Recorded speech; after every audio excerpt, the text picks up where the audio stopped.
Hola, bien, estamos hoy día a día 6 de febrero de 2020 y comenzamos, esta es la introducción a la segunda temporada del curso de Filosofía Política.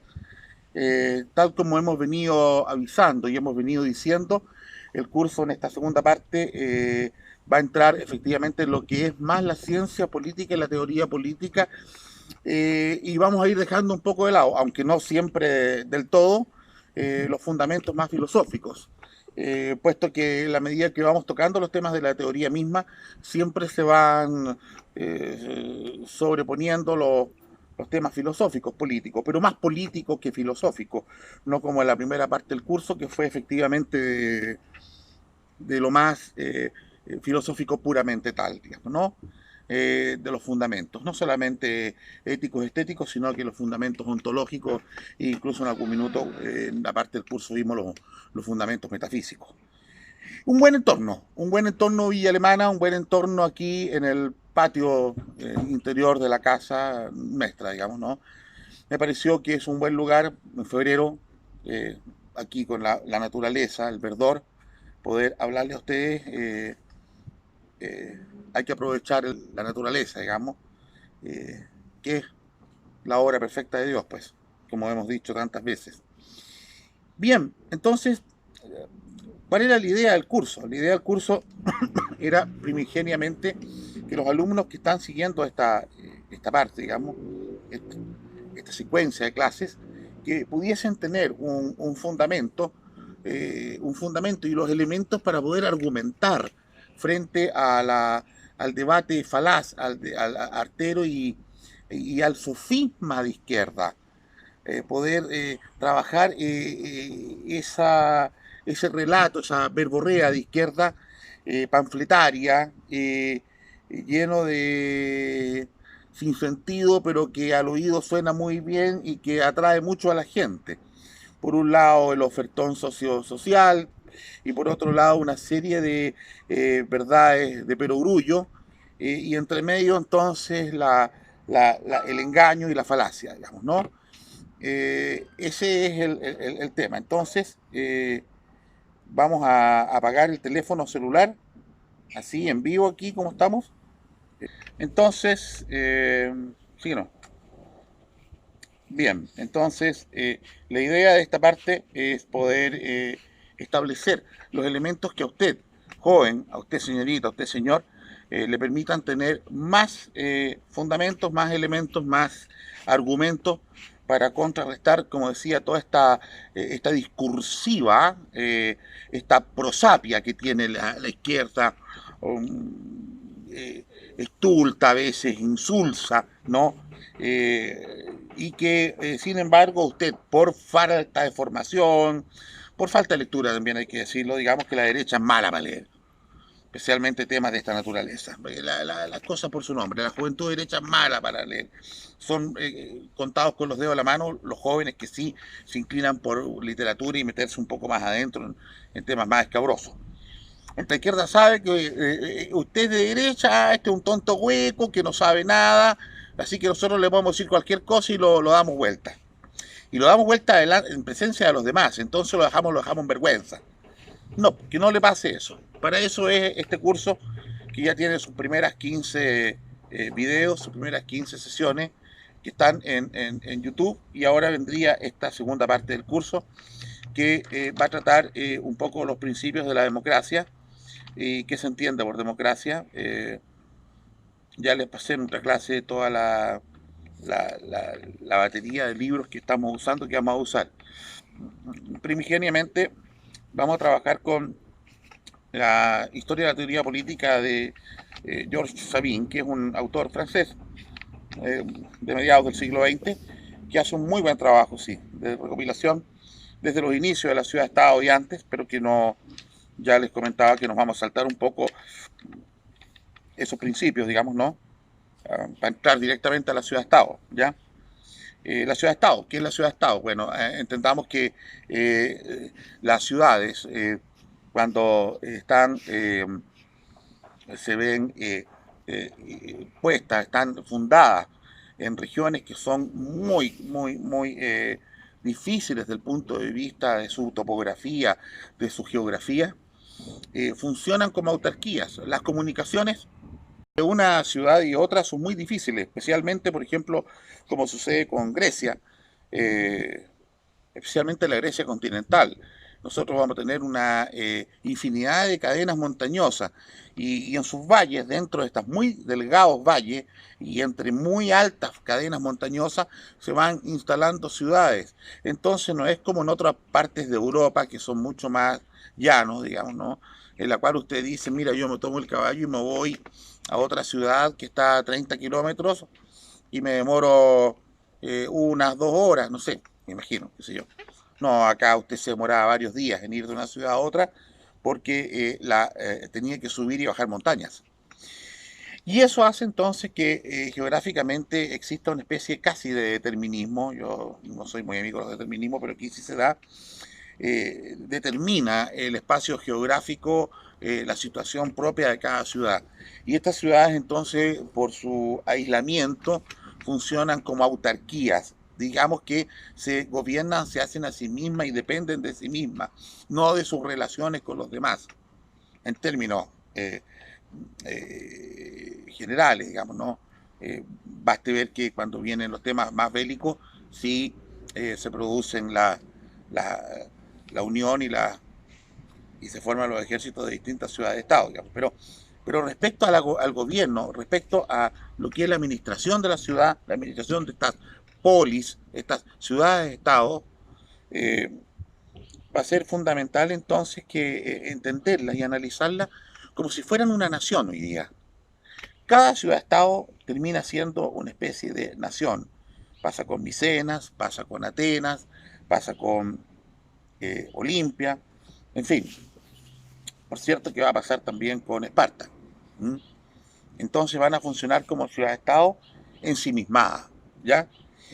Y es en ese contexto en que nosotros nos vamos a encontrar en el siglo V antes de Cristo, eh, con el desarrollo de lo que va a ser esta estructura política de participación del pueblo en la generación del poder, digamos, ¿no? Esto se debe a que normalmente, históricamente en Grecia, las ciudades-estado, quienes iban a la guerra o quienes iban a combatir, eran principalmente los aristócratas, que disponían de sus armas, de su armamento, de toda su indumentaria, y también de un par incluso de esclavos o plitas, qué sé yo, que los vestían, qué sé yo, y le daban sus armas, pero principalmente eran los aristócratas.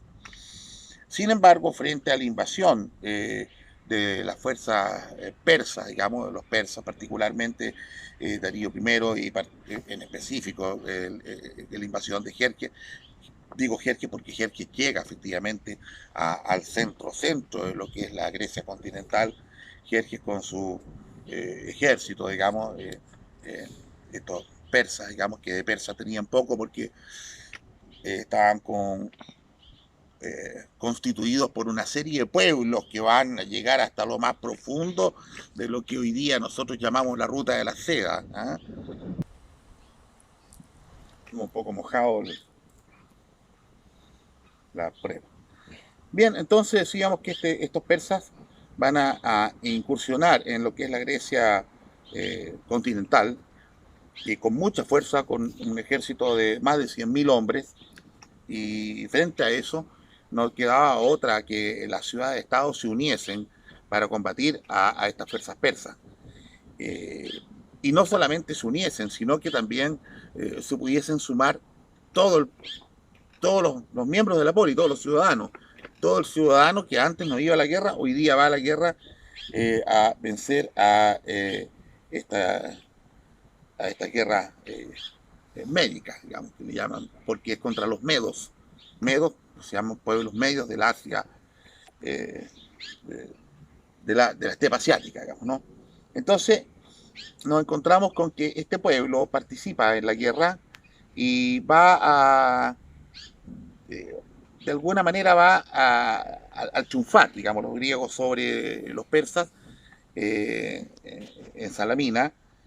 Van a, después de ello, a celebrar, que si yo, y en algún minuto el pueblo va a decir, bien, ahora señores, a su autoridad, nosotros participamos en el triunfo sobre los persas, por lo tanto nosotros exigimos ahora, nosotros exigimos que nos den participación en la generación del poder.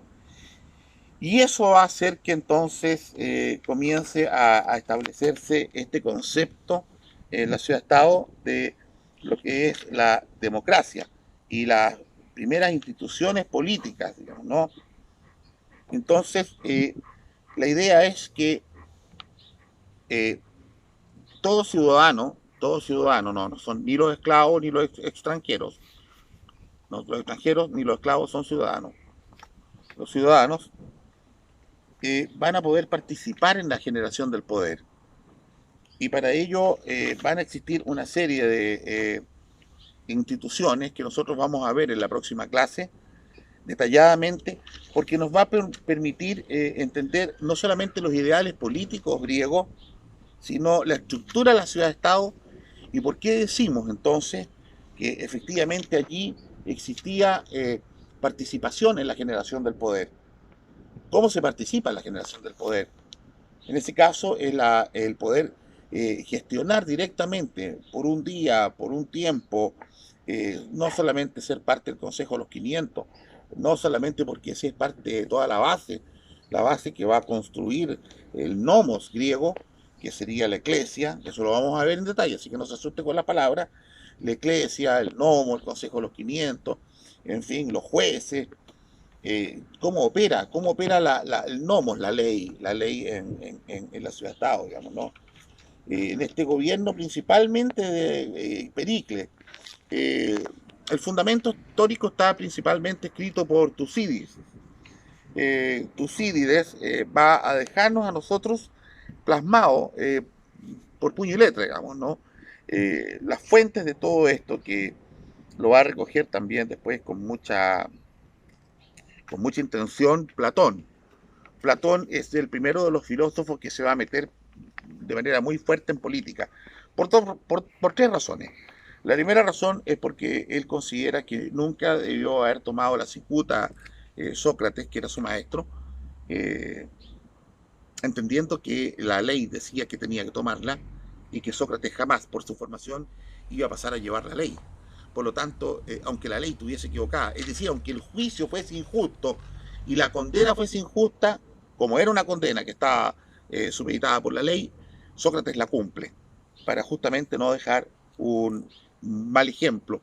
Y lo dice así, para no dar un mal ejemplo al ciudadano griego después de estar 40 años, porque eso pasa cuando tiene 60 años, Sócrates, durante 40 años luchando porque las personas respetasen la ley como esta emanación de la voluntad soberana, digamos, ¿no?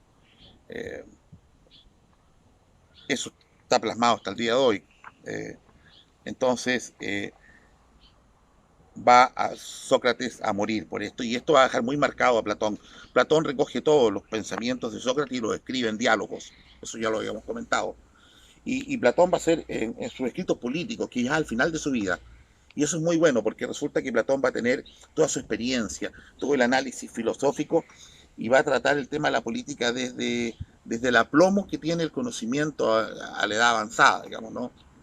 Eh, Él nos va a decir, Platón, efectivamente, que quien debe estar llamado a gobernar son los mejores. Él siempre dice que el gobierno debe ser de los mejores.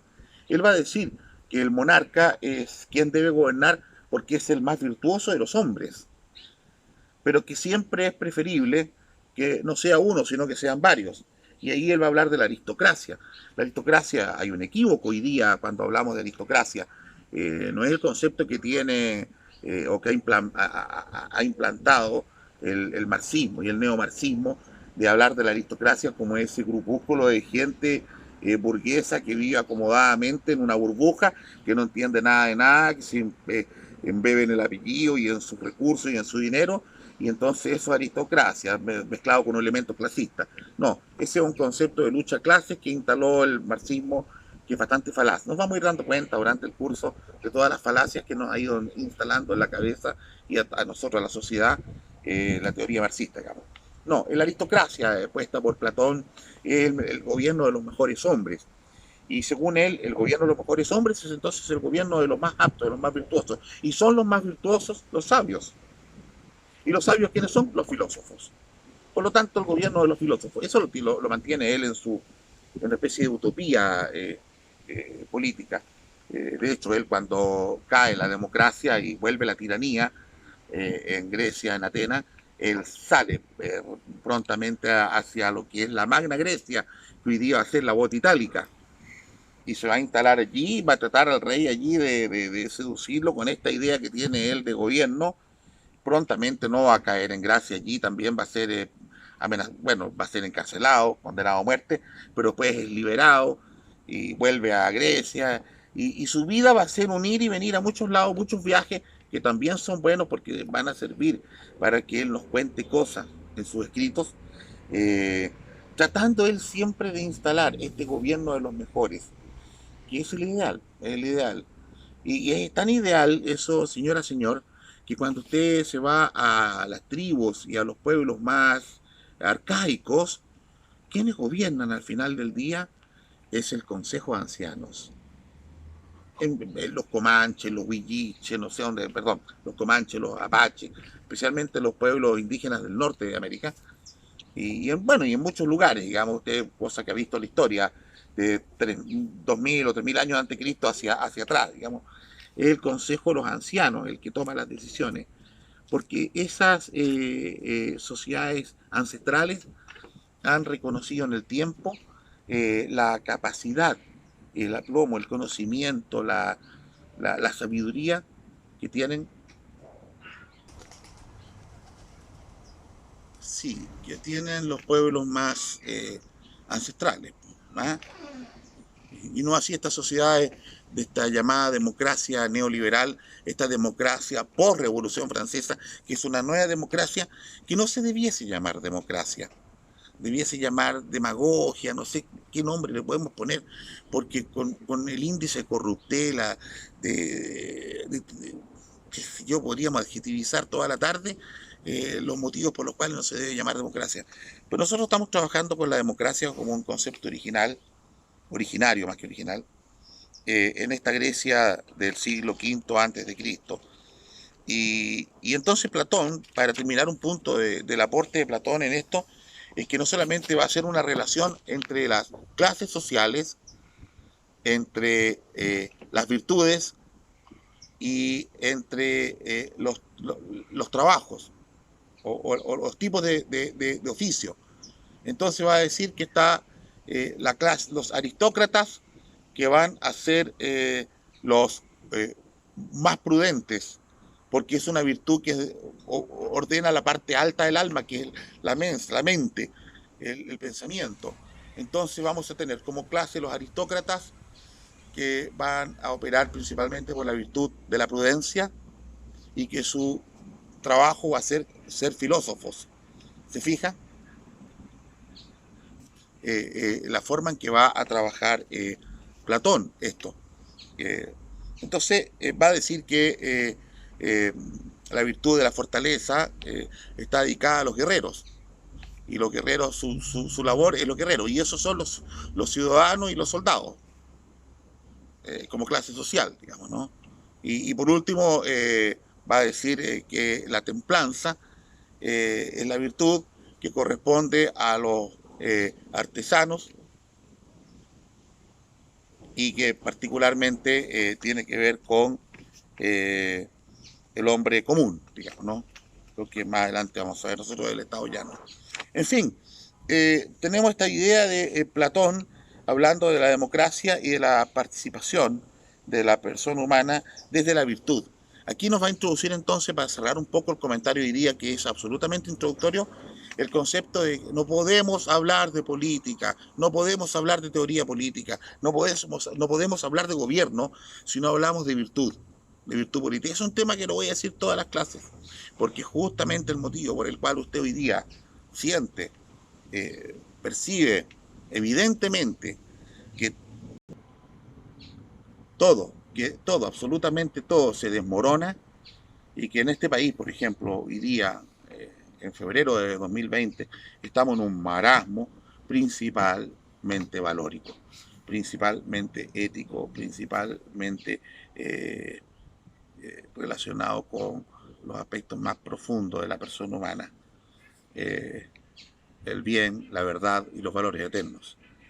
Así que vamos a entrar de lleno entonces a pasar la democracia en Grecia con sus instituciones para que usted las pueda conocer. Cosas que pueda utilizar esos elementos después comparativamente con lo que le quieren vender a usted como democracia, que no es ni demo ni cracia.